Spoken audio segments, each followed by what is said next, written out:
नमस्कार, बहुत स्वागत है आप सभी का। वक्त हो चला है न्यूज 18 प्राइम का। मैं आपके साथ ममता तिवारी। नमस्कार, मैं रविंद्र सिंह। शुरुआत करते हैं इस वक्त की ब्रेकिंग न्यूज से, जो कि चिकित्सा शिक्षा विभाग को हाईकोर्ट से झटके के संबंध में आ रही है। हाईकोर्ट ने चिकित्सा शिक्षा विभाग को नोटिस जारी किया है। पीसीपीएनडीटी चिकित्सक भर्ती के मामले में यह नोटिस जारी किया गया है। बाहरी मेडिकल अभ्यर्थियों को माना भर्ती के लिए योग्य। विभाग ने बाहरी राज्यों से मेडिकल डिग्री लेने वालों को ठहराया था अयोग्य। राज्य के मेडिकल अभ्यर्थी न मिलने पर बाहरी को मौके की लगाई थी शर्त। हाईकोर्ट ने चिकित्सा शिक्षा विभाग की शर्तों को गलत माना है। तो देखिए, इस वक्त की बड़ी खबर, जो कोर्ट की तरफ से ऑर्डर आया है उसकी कॉपी भी इस वक्त न्यूज 18 राजस्थान की टीवी स्क्रीन पर आप देख रहे हैं। ये चिकित्सा शिक्षा विभाग को हाईकोर्ट से एक तरह से कहें कि झटका लगा है। हाईकोर्ट ने चिकित्सा शिक्षा विभाग को नोटिस जारी किया है। पीसीपीएनडीटी चिकित्सक भर्ती की जा रही थी। चिकित्सा शिक्षा विभाग की तरफ से इस संबंध में नोटिस जारी किया गया है।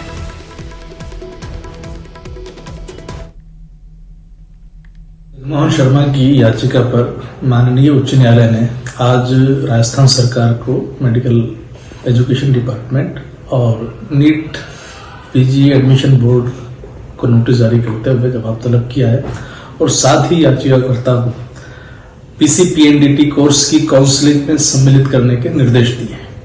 दरअसल पीसीपीएनडीटी कोर्स के लिए जो नोटिफिकेशन जारी किया उसमें यह कंडीशन डाली कि जो राज्य से बाहर जिन्होंने एमबीबीएस किया है वो इसमें तब कंसिडर किए जाएंगे जब राजस्थान के मेडिकल कॉलेजेस का कोई कैंडिडेट अवेलेबल नहीं होगा। ये कंडीशन बिल्कुल आर्बिट्रेरी और इलीगल थी, नेशनल मेडिकल कमीशन के नॉर्म्स के भी विपरीत है। इसलिए इस याचिका में इस बिंदु पर चुनौती दी गई थी। उत्तर प्रदेश में भारत जोड़ो यात्रा लेकर पहुंचे कांग्रेस नेता राहुल गांधी ने एक बार फिर विवादित बयान दिया है। चुनावी साल में राहुल गांधी का यह दिया गया बयान जाहिर तौर पर विवाद बढ़ाने वाला है, क्योंकि प्रदेश में लोकसभा चुनाव से पहले जनता के नब्ज टटोलने निकले राहुल गांधी ने प्रदेश के युवाओं को शराबी बता दिया है। देखिए रिपोर्ट।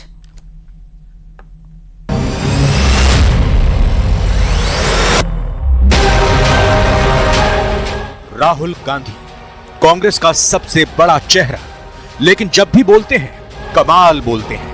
आजकल भारत जोड़ो यात्रा पर निकले हैं और पार्टी टूट रही है। अपनी यात्रा को लेकर राहुल गांधी उत्तर प्रदेश पहुंचे हैं। वही उत्तर प्रदेश जो देश का सबसे बड़ा सूबा है, जहां लोकसभा की 80 सीटें हैं। कहां तो सोचा था इस बार ऐसी यात्रा करेंगे कि पूरा प्रदेश कांग्रेस में हो जाएगा। ऐसा भाषण देंगे कि बस सुनने वाले सुनते रह जाएंगे। लेकिन केंद्र की सत्ता की सीढ़ी वाले प्रदेश में ये क्या बोल गए राहुल गांधी? मैं वाराणसी गया, वाराणसी में देखा मैंने रात को बाजा बज रहा है। ठहर जा, बाजा बज रहा है। वहां पे शराब पिए सड़क पे लेटते हुए बाजा बज रहा है। यूपी का भविष्य रात को शराब पिए नाच रहा है, डांस कर रहा है नशे में।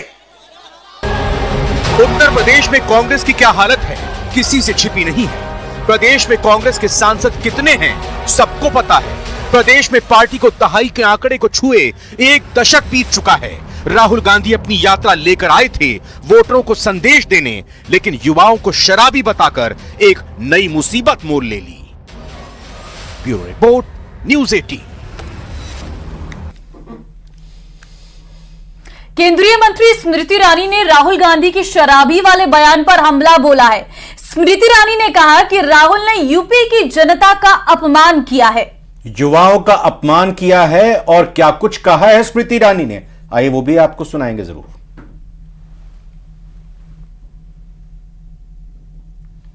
मन में उत्तर प्रदेश के लिए कितना विष भरा है वो उनकी इस अभद्र टिप्पणी से व्यतीत होता है। उत्तर प्रदेश के जितने भी वोटर्स हैं, दक्षिण भारत में वायनाड में अपनी कॉन्स्टिट्यूंसी में जाकर वहाँ पर राहुल गांधी ने उत्तर प्रदेश के नागरिकों के बारे में भी आपत्तिजनक टिप्पणी की थी। रामलला जब विद्यमान हो रहे थे अपने भव्य मंदिर में, तब भी प्रभु राम के प्राण प्रतिष्ठा के समारोह के निमंत्रण को उन्होंने ठुकराया था। और आज काशी की पुण्य भूमि के बारे में और उत्तर प्रदेश की युवा पीढ़ी के बारे में जो अपशब्द राहुल गांधी ने कहे हैं, तो मैं तो कहूँगी कि कांग्रेस पार्टी का भविष्य अंधकार में है, लेकिन उत्तर प्रदेश का भविष्य बढ़ रहा है प्रगति की ओर। उत्तर प्रदेश में कल ही इन्वेस्टमेंट समिट हुआ। $1 ट्रिलियन की इकोनॉमी का जो प्रधानमंत्री जी ने उल्लेख किया, उस स्वप्न को, उस संकल्प को उत्तर प्रदेश का नौजवान ही साकार करेगा। मेरी ये हिदायत है सोनिया गांधी को कि अपने बेटे को अगर आप अच्छे संस्कार ना दे सके तो उनसे कहें कि इस प्रकार के हमारे जो पुण्य स्थल हैं उनके बारे में आपत्तिजनक टिप्पणियां करना बंद करें, वरना मुंह तोड़ जवाब प्रभु तो देंगे ही, जनता भी देगी। और इस बीच कांग्रेस पार्लियामेंट्री बोर्ड की अध्यक्ष सोनिया गांधी राज्यसभा से निर्विरोध निर्वाचित हो गई हैं। सोनिया गांधी के अलावा बीजेपी के मदन राठौड़ और चुन्नीलाल गरासिया भी राज्यसभा पहुंच गए हैं।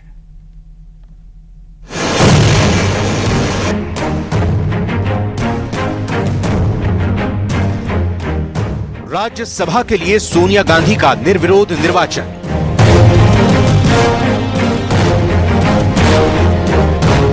निर्विरोध निर्वाचित हुए मदन राठौड़ और चुन्नीलाल गरासिया।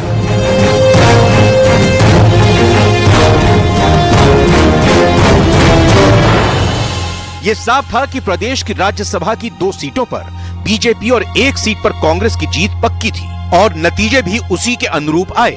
नाम वापसी के आखिरी दिन आधिकारिक तौर पर सोनिया गांधी के अलावा मदन राठौड़ और चुन्नीलाल गरासिया के निर्विरोध निर्वाचन की घोषणा हो गई। पूर्व पीएम मनमोहन सिंह का कार्यकाल पूरा होने के बाद ये सीट खाली हुई थी। आदरणीय सोनिया गांधी जी कांग्रेस की तरफ से और मदन राठौड़ जी और चुन्नीलाल गरासिया जी भारतीय जनता पार्टी की तरफ से चुने गए। तीनों को यहाँ पर सर्टिफिकेट दे दिया गया है।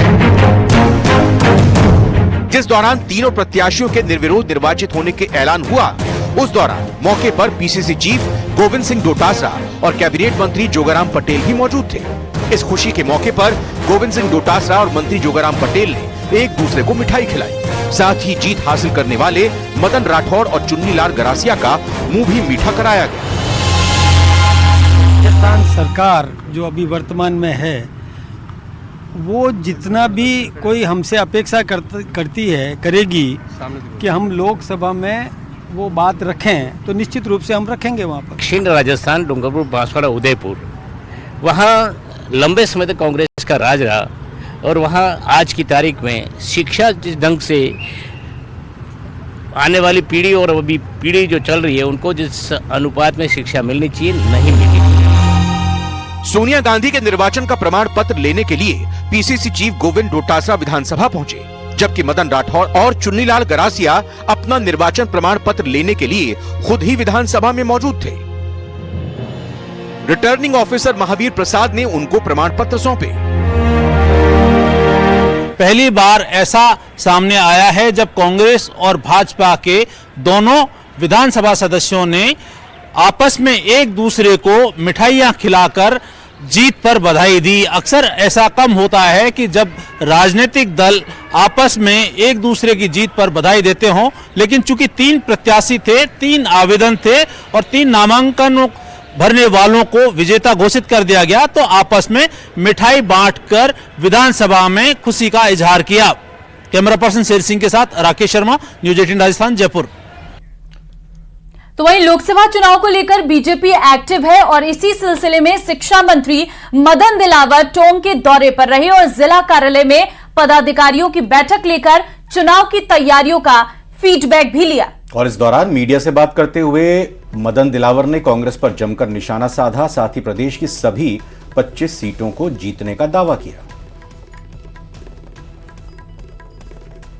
मैं ये कह सकता हूं कि जिस प्रकार से कांग्रेस ने बट्टाढार कर रखा था, उस हिसाब से अब अधिकारी सुधारने की कोशिश कर रहे हैं। तो जितना पीरियड मिला है मुझे, उसके हिसाब से कह सकता हूं तो संतोषजनक था। अभी तक पता नहीं कि कांग्रेस के राज में परंपरा थी, कागज डाल जाओ छुट्टी का, और कोई नहीं देखना है तो वापस कागज को जेब में रख लो, 2 दिन 4 दिन छुट्टी गई उसकी भी अटेंडेंस लगा दो। अब वो चलने वाला नहीं है। धीरे धीरे कांग्रेस में रहने वालों को पता चल रहा है कि हमने हमारा जीवन इतने सालों तक, इतने वर्षों तक बेकार कर दिया है और अब तो हमको संभलना चाहिए। तो कांग्रेस के लोग संभल रहे हैं और भारतीय जनता पार्टी जिसके मन में, जिसके काम से ऐसा लगता है कि राष्ट्र प्रथम है, हमारा देश प्रथम है, हमारा हित सेकेंडरी है, तो फिर वो सब लोग भारतीय पार्टी के साथ जुट रहे हैं। 25 में से 25, वो तो 25 में से 26 नहीं आती है कभी, 25 के बाद 26 नहीं होता, नहीं तो 26 भी आ जाती है, पर 25 में तो 25 आएगी ही। ऐसे पाए जाएंगे जो उनसे पूरा का पूरा वेतन जो लिया है उन्होंने, ब्याज से वसूला जाएगा और कितने बच्चों को उनको नहीं पढ़ाने से कितना नुकसान हुआ है उसको धन के रूप में मूल्यांकन करके वसूला जाएगा। खबर आ रही है, ब्रेकिंग न्यूज आपको दे दें ये बीकानेर से, जहां पर अमित शाह का एक अलग ही अंदाज आज राजस्थान के दौरे पर देखने को मिला है। अमित शाह ने 3 मंत्रियों को फटकार लगाई है। केंद्रीय गृह मंत्री अमित शाह का ये अंदाज देखने को मिला है जब उन्होंने 3 मंत्रियों को फटकार लगाई है, डांट लगाई है। प्रभारी मंत्री गजेंद्र सिंह खिवंसकर हैं, सुमित गोदारा और अविनाश गहलोत को मंच के आगे खड़ा किया। मंत्रियों से बूथ पन्ना प्रमुख की शाह ने जानकारी मांगी। अमित शाह ने कार्यकर्ताओं को साफ मैसेज दिया, बीजेपी में मंत्री और कार्यकर्ताओं में कोई फर्क नहीं है, कोई अंतर नहीं है, सब बराबर हैं, सभी को मिलकर पार्टी का काम करना होगा और कार्यकर्ताओं के सम्मान में कोई कमी नहीं आएगी। और बीकानेर क्लस्टर में लोकसभा चुनाव की बैठक भी ली। बीकानेर, चूरू, श्रीगंगानगर के कार्यकर्ता इस दौरान मौजूद रहे। तो आज शाह 2024 के लोकसभा चुनाव के शंखनाद के लिए राजस्थान पहुंचे। सबसे पहले बीकानेर, फिर उदयपुर, जयपुर, अलग अलग कार्यक्रम उनके थे जहां पर उन्होंने कार्यकर्ताओं को जीत का मंत्र दिया। लेकिन इस दौरान 3 मंत्रियों को वो फटकार भी लगाते हुए नजर आए। कहा कि कार्यकर्ताओं के सम्मान में नहीं आएगी कोई कमी। बीकानेर क्लस्टर में लोकसभा चुनाव की बैठक भी ली। तो ये संदेश देने की कोशिश अमित शाह की साफ तौर पर रही कि कार्यकर्ता हो या वो कार्यकर्ता मंत्री बन जाएं, सभी का कद, सभी का प्रभाव बराबर है, कोई किसी को कमतर नहीं आंक सकता। और इसी लिहाज से यहां पर उन्होंने 3 मंत्रियों को फटकार लगाई। इस पूरी खबर पर विक्रम जगरवाल, बीकानेर संवाददाता, हमारे साथ जुड़ चुके हैं। ऐसा हुआ क्या था विक्रम जगरवाल, जो अलग अंदाज दिखाया अमित शाह ने? देखिए, आज जो बीकानेर से लोकसभा चुनाव का जो आगाज अमित शाह ने किया था और इसके दरमियान जो है वो बीकानेर क्लस्टर की 3 लोकसभा सीटें जिनमें बीकानेर, चूरू और श्रीगंगानगर शामिल है, उन के कुछ जो चुनिंदा कार्यकर्ता हैं उनको इस बैठक में बुलाया गया था, जिसमें कार्य समिति के लोग हैं और लोकसभा संचालन समिति के लोग थे। और इस दरमियान जो 3 प्रभारी मंत्री हैं, जैसे बीकानेर के प्रभारी मंत्री और चिकित्सा मंत्री जो गजेंद्र खींवसर हैं, उन्हें बीकानेर का प्रभारी बनाया गया लोकसभा का। और इसी तरीके से जो विक्रम हुआ क्या था मंत्री हैं जी, तो ये तीनों ही जो लोग जो है वो मंच पर बैठे थे। तो इसी दरमियान जब अमित शाह अपनी बात रख रहे थे तो उन्होंने तीनों ही मंत्रियों को मंच के आगे बुला लिया और इन तीनों मंत्रियों से सवाल किए।